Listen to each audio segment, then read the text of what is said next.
Nous demandons à Dieu ce que nous voulons aujourd'hui, tout comme un enfant berrant. Mais je n'ai pas besoin d'être comme ça. Nous pouvons apprendre à vivre ces retards de Dieu. Nous pouvons très bien apprendre à vivre cette foi pour attendre. Et livre à Dieu. Moi, sincèrement, je n'ai aucune habitude de demander à Dieu. Ma façon de raconter, de relation avec Dieu est différente. Je l'ai tout le temps avec moi, tout le temps présent dans ma vie. Et je lui dis toujours ce qui se passe. Mes joies, mes défaites. Comme dans mon intimité avec lui et mon peuple.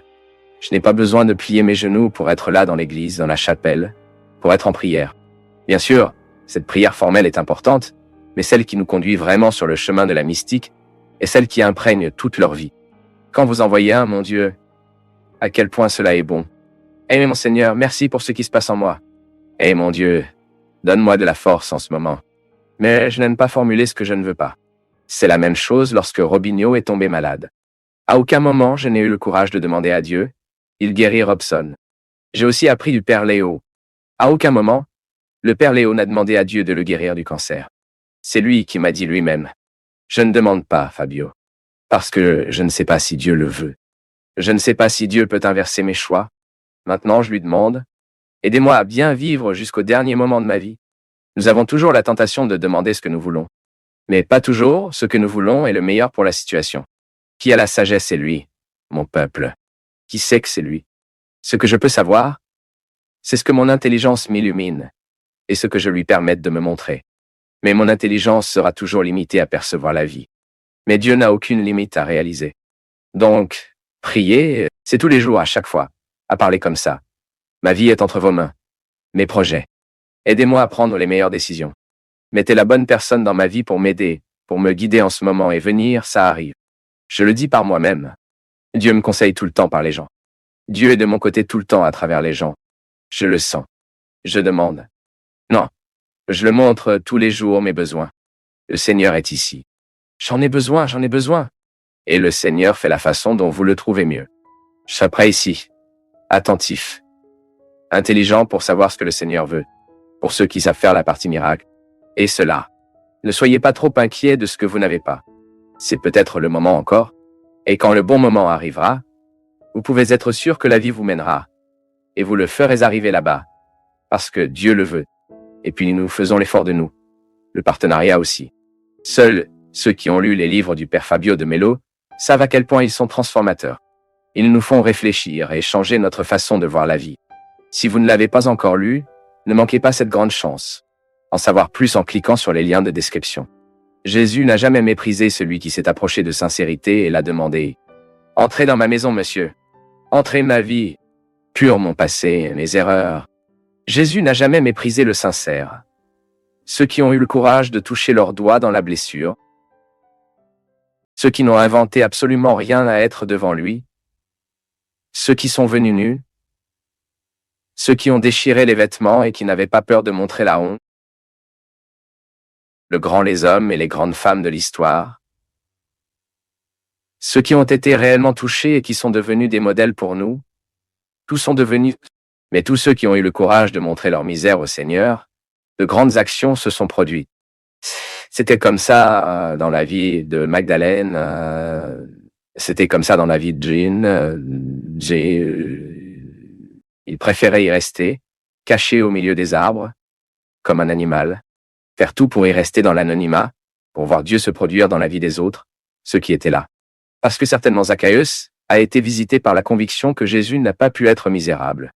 Zachaël pensait certainement que cet homme, ce grand prophète qui passait, faisait une grande révolution en Israël, a bien respecté les règles de son temps. Alors, caché dans l'arbre. Parce que d'une manière ou d'une autre, avait déjà soif d'entendre un mot, mais je n'ai pas eu le courage de vous mettre devant.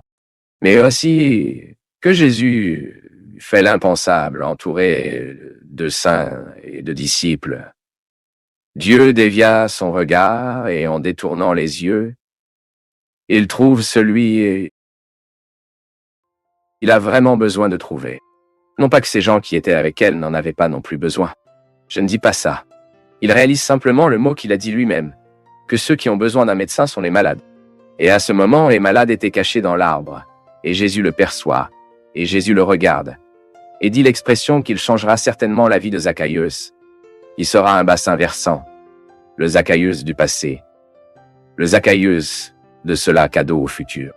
Jésus regarde cet homme caché de lui-même, honte de la vie qu'il a menée. Dans la métaphore de l'arbre, dans la métaphore d'être caché, Dieu reconnaît un homme peur de lui-même, honteux de lui-même. Regardez-le et dit, Zacchaeus, descends cet arbre qui aujourd'hui je veux rester dans votre maison. Ça pourrait très bien, Zacchaeus. Rester à la maison de ces gens ici, mais non. Je veux aller chez vous. Le regard de Dieu trouve qui doit être trouvé. Le regard de Dieu regardant ceux qui ont besoin d'être regardés, l'amour de Dieu aimant ceux qui ont vraiment besoin d'être aimés, le regard de Dieu trouvé qui est perdu, rendant la nouvelle vie née qui est si vieux, âgé, a échoué.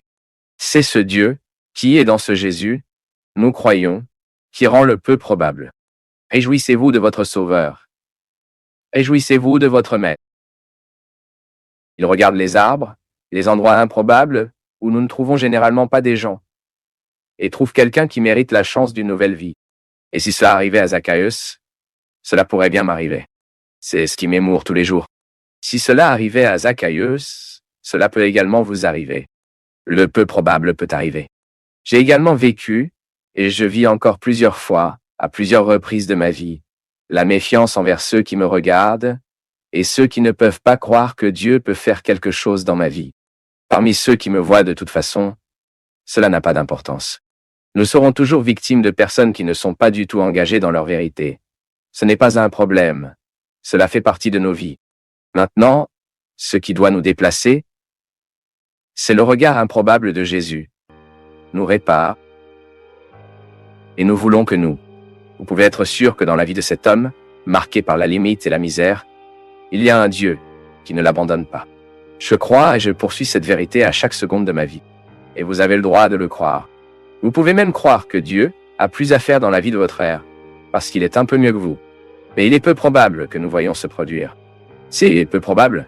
C'est Jésus au milieu de cette multitude d'hommes et de femmes hétéros, disciple ultérieur de la religion de son temps, et il détournait les yeux, et faisant attention à la prostituée qui est prête à être lapidée. C'est le peu probable. C'est Jean, un homme d'un tempérament horrible, regardé par Jésus et transformé, même appelé le disciple bien-aimé. C'est un peu probable. C'est le toxicomane qui monte et redécouvre le sens de la vie, car il a été touché par l'amour de Dieu et la miséricorde de Dieu. C'est un peu probable. C'est la découverte malhonnête avec la vérité. Reprendre la vie d'une manière nouvelle. C'est un peu probable. C'est l'alcoolique en train de se débarrasser de sa dépendance, de réunir la valeur de lui-même et de dire « D'après aujourd'hui, l'alcool ne fait pas partie de ma vie ». C'est un peu probable. C'est l'action de Dieu silencieux dans le cœur que nous ne soupçonnons même pas, qui sont déjà accrochés par le ciel. C'est un peu probable. Par conséquent, aucun préjudice ne dépend de nous et aucun préjudice ne devrait s'intégrer au cœur d'un chrétien. Car dans les endroits où je ne crois pas que Dieu puisse être, soyez prudents. Parfois ce processus de sanctification est déjà beaucoup plus loin que le nôtre. Car parce que l'improbable se produit tout le temps. Vous pouvez également être un cas improbable, bon. Vous qui avez toujours été interprété comme ça, il est peu probable que cela fasse de moi un saint. L'histoire nous montre que c'est différent. Et tout peut arriver dans ce cœur là-bas. Si vous avez courage de descendre de l'arbre et de croire que le look et le mot sont pour vous. Vous pouvez faire partie de l'improbable.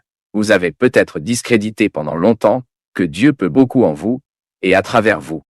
Vous avez peut-être vécu une vie de nombreuses erreurs qui vous ont provoqué un pessimisme naturel qui vous empêche de croire que Dieu a un plan pour vous. Est-ce que ça pourrait être? Cela se produit si souvent parmi nous. Ça arrive. Je veux savoir si c'est un péché pour demander à Dieu d'imposer la date à recevoir. Ce n'est pas un péché, mon fils. C'est absurde, non? Parce qu'être libre ne doit pas être marqué, non? Parfois, nous écoutons des prières que vous ne savez pas qui est le Dieu dans l'histoire, non?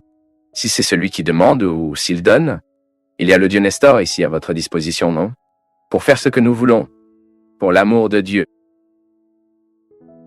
Mon peuple, nous devons être prudents car nous avons établi notre relation avec Dieu.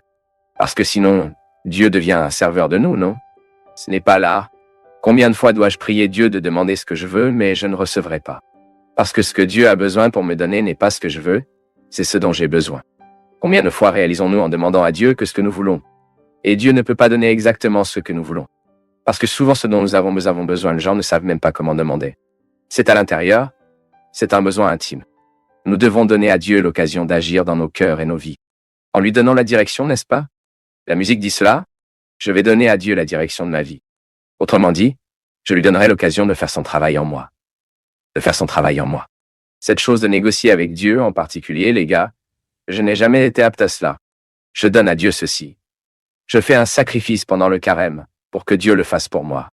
Vous pouvez même avoir l'habitude de faire des promesses et des sacrifices, mais pour l'amour de Dieu, faites-le avec maturité. Ne pensez pas que Dieu est heureux chaque fois que vous montez une échelle. Non. Dieu est heureux. C'est la répercussion du sacrifice dans son âme, dans votre vie, dans votre attitude. Il ne sert à rien de marcher sur mes genoux sur une distance, là à Lourdes, de payer une promesse à Aparecida. Si je me lève de la même manière que je me suis agenouillé, je dois m'agenouiller et me lever mieux après le sacrifice. Mais en tant que personne, ce n'est pas seulement le genou en peau et le sacrifice du corps qui plaira à Dieu. Cela ne vous plaît pas. Ce qui plaît à Dieu, c'est la répercussion de mon sacrifice à ma manière d'être les gens, dans mon attitude. Alors j'arrête de manger du chocolat pendant le carême. Pensez-vous que Dieu est-il marqué? Regarde là, il souffre aujourd'hui plus. Il a mangé aujourd'hui. Non. La répercussion du sacrifice est qu'elle plaît à Dieu. Car elle améliore ce que je suis. Comment ai-je dit? Comment mon péché affecte-t-il Dieu?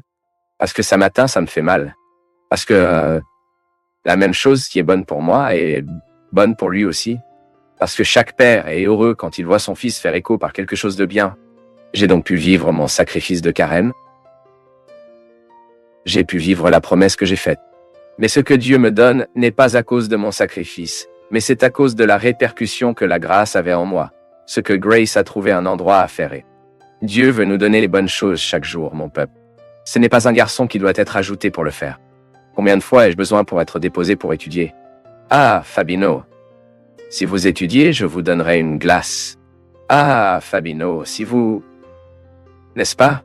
Ça marche? Combien de fois dans nos vies avons-nous besoin du stimulus pour pouvoir faire? Nécessaire pour être déposé. Dieu n'a pas besoin d'être déposé. Je le répète, la répercussion du sacrifice dans nos vies est pour moi d'avoir l'occasion de laisser la grâce de Dieu agir en moi.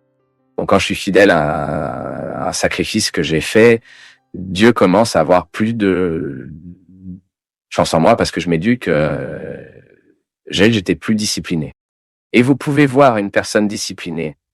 Dieu a plus de chance dans sa vie. La discipline est une morsure que nous ouvrons dans les bois pour que Dieu passe. Plus nous avons de discipline, plus nous sommes disciplinés dans la vie, plus l'opportunité que Dieu a d'agir sur nous. Car il trouvera de l'espace pour agir. Moi, quand je suis capable de vivre un sacrifice, puis j'ai plus de conditions pour vivre la vie chrétienne. Combien de personnes immatures ne savent pas comment vivre des sacrifices? Ils ne savent pas vivre les problèmes de la vie, qui a été habituée à être ajoutée toute leur vie. Alors, soyez très prudents, mon peuple. Vous devez savoir comment nous prions. Comment prions-nous? Et que demandons-nous à Dieu? Demandons-nous à Dieu de venir à nous? Peut-il nous donner ce que nous voulons? Mais comment allez-vous grandir?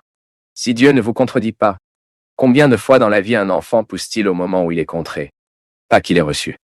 Non, mon fils, ça ne donnerait pas. Car il n'est pas temps, tu n'es pas préparé. Combien d'enfants meurent parce qu'ils ont reçu la voiture avant l'heure? Combien d'enfants sont morts parce qu'ils ont obtenu une moto avant la responsabilité? Ah, mais il est déjà vieux pour avoir un portefeuille. L'âge, ma fille chronologique, ne signifie absolument rien. Le père, la mère a besoin de garder un œil et à l'ère mentale des fils. Est-il déjà responsable d'avoir une voiture? Est-ce vieux, mais est-il déjà responsable de cela? Ensuite, le père et la mère donnent des choses au bon moment, quand la responsabilité existe, car il sait qu'il peut donner la mort à son fils. Donner une moto à l'avance, peut-être de donner la mort à votre enfant. Ce que vous allez créer l'opportunité de la catastrophe. Vous allez créer l'occasion pour le diable, le diabolique de la vie. Dieu et la prière est la même chose. Plusieurs fois, nous demandons à Dieu ce qui n'est pas le temps de demander. Et nous n'aimons que Dieu alors qu'il accomplit ce que nous demandons. Mais ce n'est pas là. La prière doit être un lieu de gratification. Ce doit être là où nous apprenons à vivre la restriction et la possibilité. Dieu ne me donnera pas toujours ce que je demande. Ah, Donc je dois être conscient. Oubliez ça. Arrête de demander. Une heure arrive, une heure se produit. C'est la même chose quand nous voulons que quelque chose se produise et que nous insistons trop. Cela peut même ne pas arriver. De la part si que nous insistons. Et parfois, quand vous, comme quelques amis que j'ai appris qui voulaient depuis longtemps tomber enceinte, vous aviez tout fait, tenté de tout. Il n'y a aucun moyen. Ils se sont détendus, la femme est tombée enceinte. L'anxiété génère cela plusieurs fois. Notre prière est souvent anxieuse. Nous,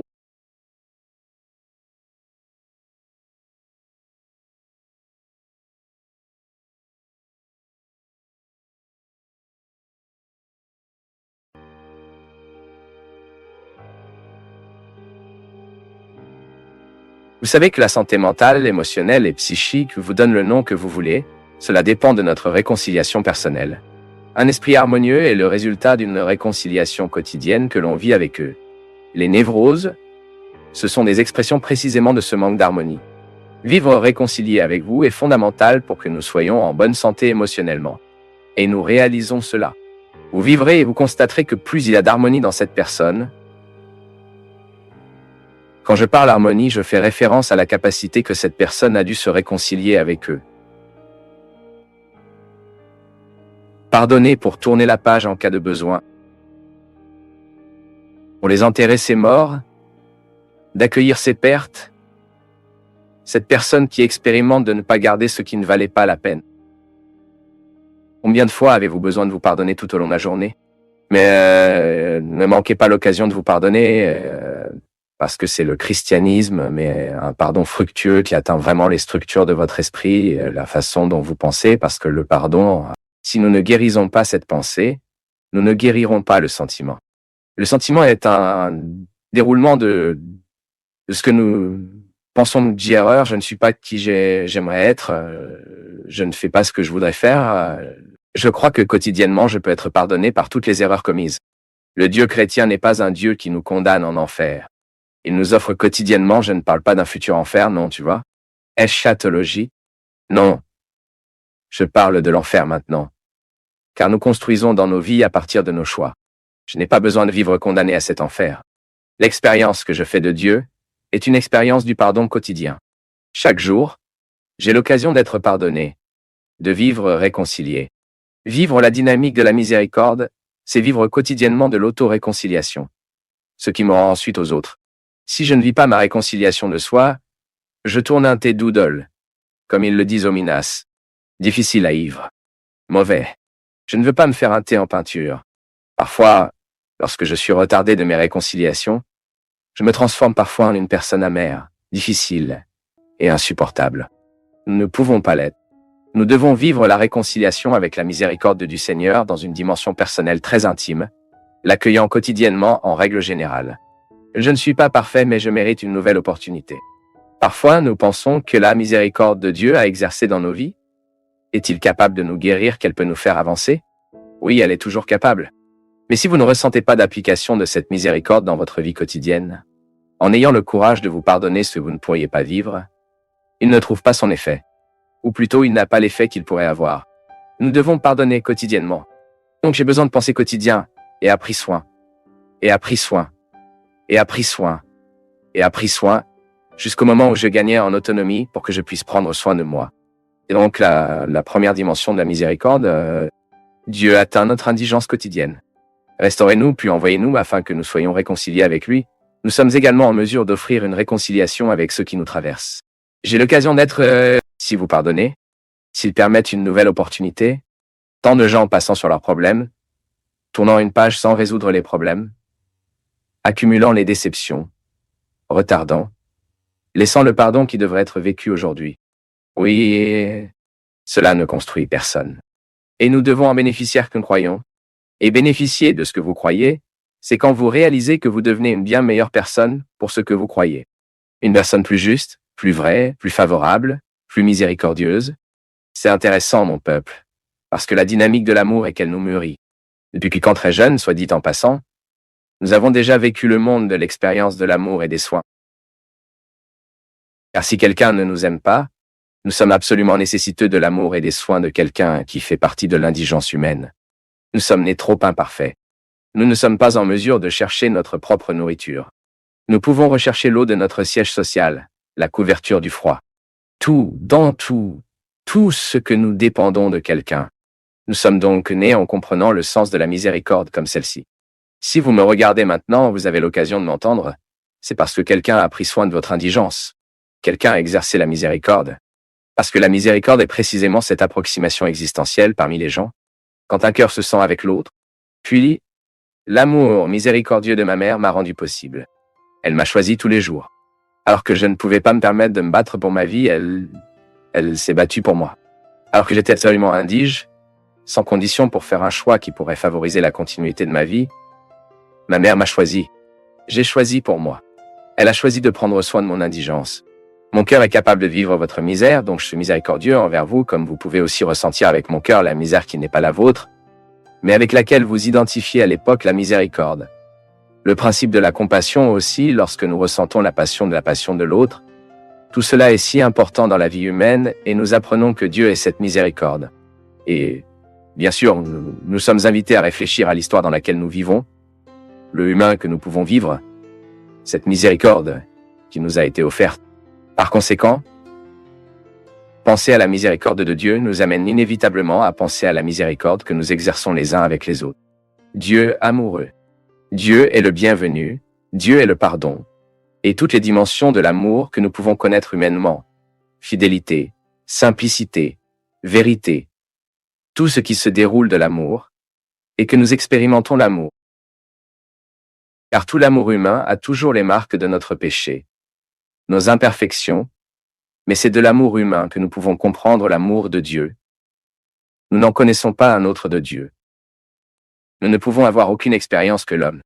C'est donc de ces imperfections que nous avons l'occasion de plonger dans l'amour parfait du Seigneur pour nous, sans imperfection, sans donner le sens des gens, sans exclure personne. Chaque fois que je me mets en pensant à la miséricorde de Dieu, en tant que Dieu aucun défaut, nous avons cette heureuse occasion de plonger dans vos grâces, dans vos dons, que nous reconnaissons comme des vertus, que nous voulons humainement imiter et vivre également. Et chaque fois que je pense dans les grâces qui me révèlent qui est le cœur, comme le cœur de Dieu, la miséricorde est la première chose qui me vient à l'esprit. J'expérimente un Dieu miséricordieux, un amour qui est offert à tous, aux saints et aux pécheurs, tout comme le soleil est né à tous. Il ne brille pas seulement sur les justes, non, il brille également sur les injustes, et l'amour de Dieu est constamment offert à nous tous. Je me souvenais beaucoup d'une phrase du Père Déon, qui est le fondateur des Pères du Sacré-Cœur de Jésus, où j'ai eu ma formation. Et vous m'avez peut-être même entendu cela. Le Père Déon a dit « Dieu ne peut rien faire avec nos œuvres s'il avant qu'il n'ait pas de cœur. Il n'y a pas de croix qui m'appelle Dieu. La foi, l'expérience religieuse, elle ne peut pas avoir seulement. Elle ne peut pas me provoquer l'occasion de trouver le Seigneur. Mais je trouve aussi le Seigneur dans les frères.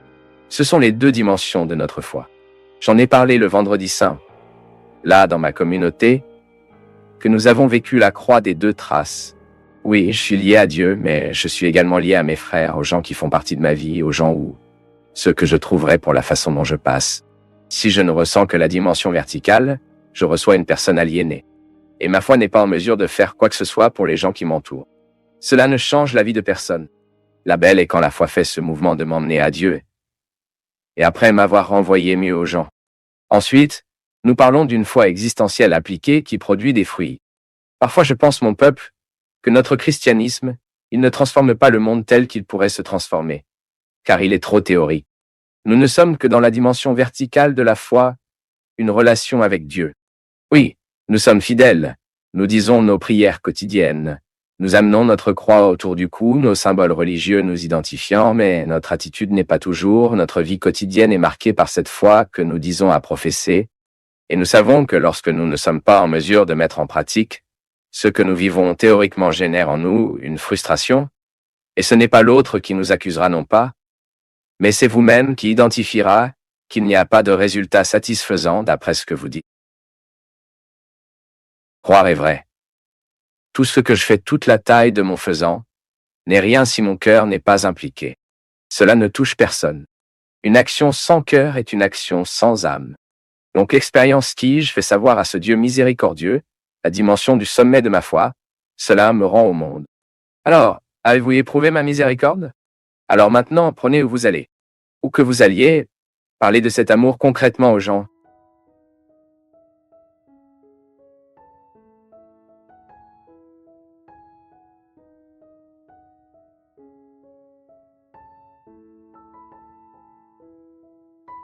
Père, ma mère est décédée. En plus de la tristesse du deuil, je me sens très en détresse. Car même si je l'aime, nous n'avions pas de bonne relation. Ce n'était pas une relation normale entre la mère et la fille, et ma mémoire n'atteint pas quand et pourquoi cela a commencé. Elle a toujours été une personne très froide et éloignée. Nous ne pouvions jamais parler en tant que mère et fille, ne l'a jamais manqué avec respect et en période de maladie dont j'ai toujours offert la protection dont elle avait besoin. Le percé était vraiment difficile pour moi de donner ce que je n'ai pas reçu et les dernières années, j'ai fini par devenir un froid aussi. Mon angoisse est aussi parce que je ne pouvais pas être une meilleure personne dans cette situation. Veuillez me donner des conseils. Ma fille, chaque fois que nous perdons une personne, est naturel que nous essayions de mesurer ce que nous vivons. Ce n'est pas possible. Chaque fois que je tourne les yeux vers le passé, j'ai une tendance très naturelle à attribuer la culpabilité, à attribuer des responsabilités, comme si c'était de modifier quelque chose.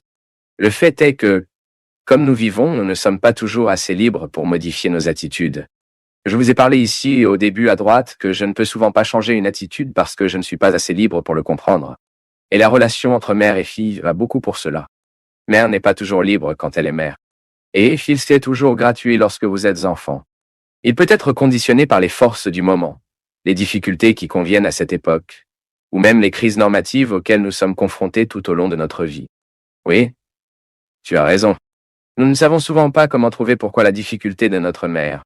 Relations familiales, ils sont toujours chargés de culpabilité, et nous ne devons pas agir comme ça.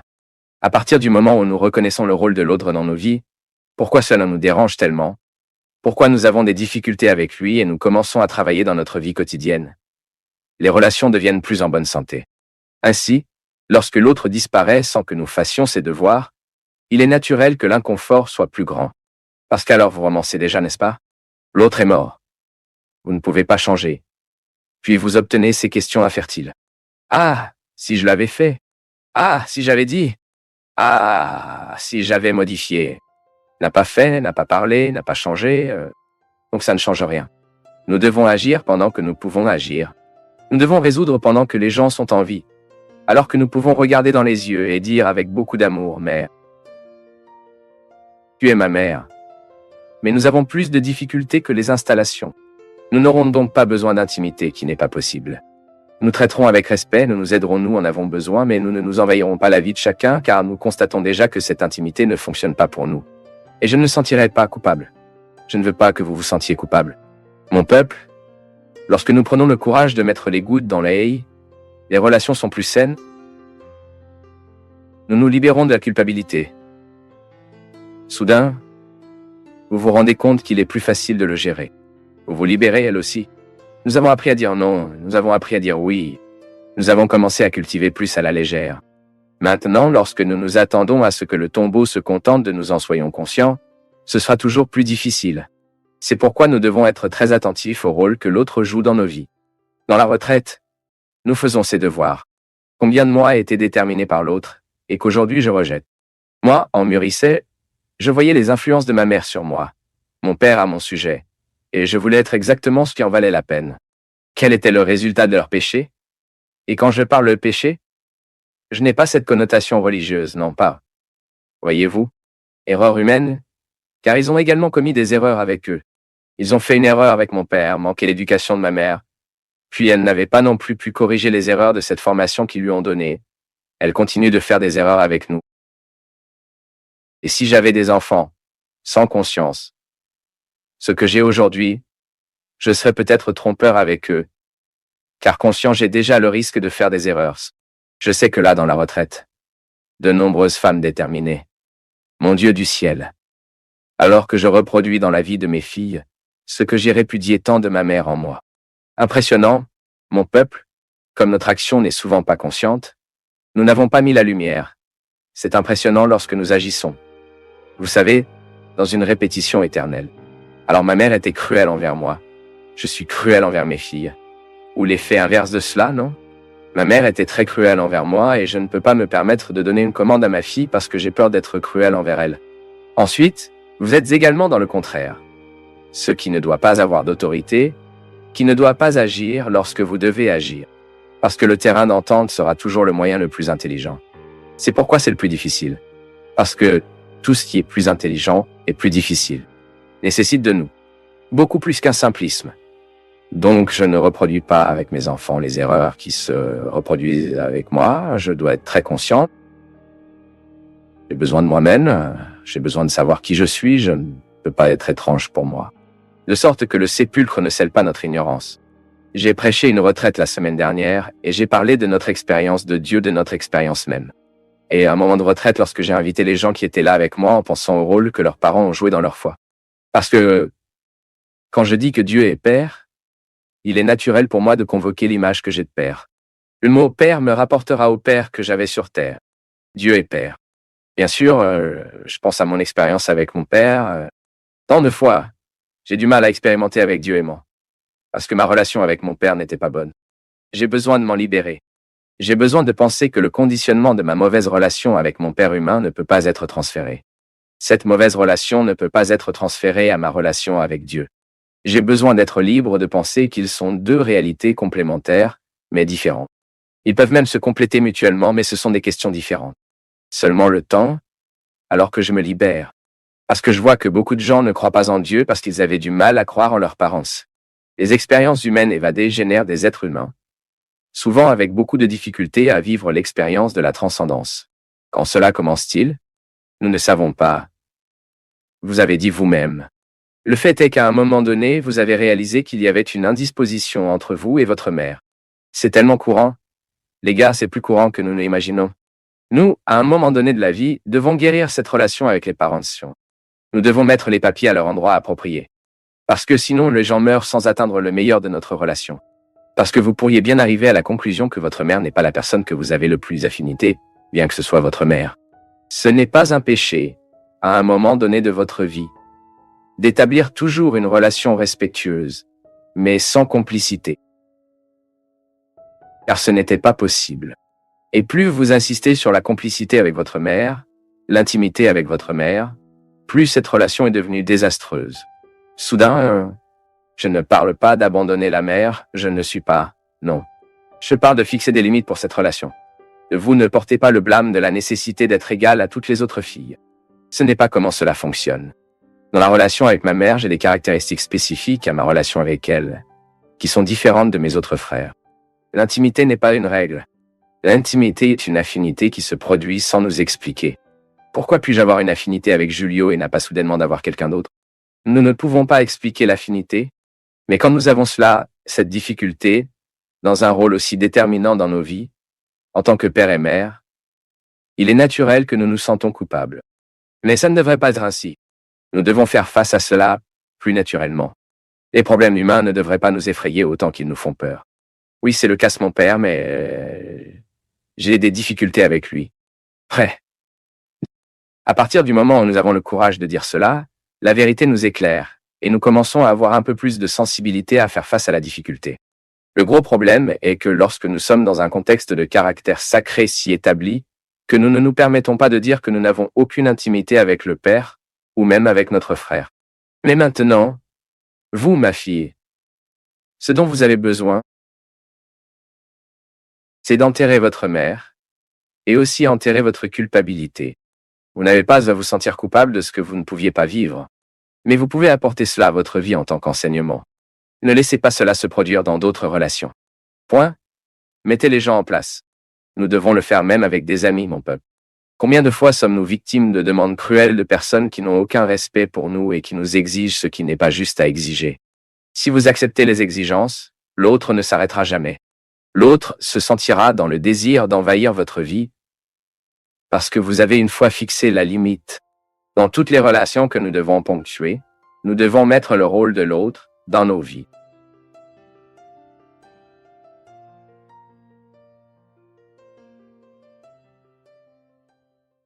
Mon ami, aller jusqu'au bout n'est pas rien. Cela montre que tu t'es soucié suffisamment pour aller au-delà de la surface. Si cela t'a touché d'une quelconque manière, abonne-toi, comment ta ville et ton pays et partage avec quelqu'un qui pourrait bénéficier de ces idées. Merci, une grande accolade et à très bientôt.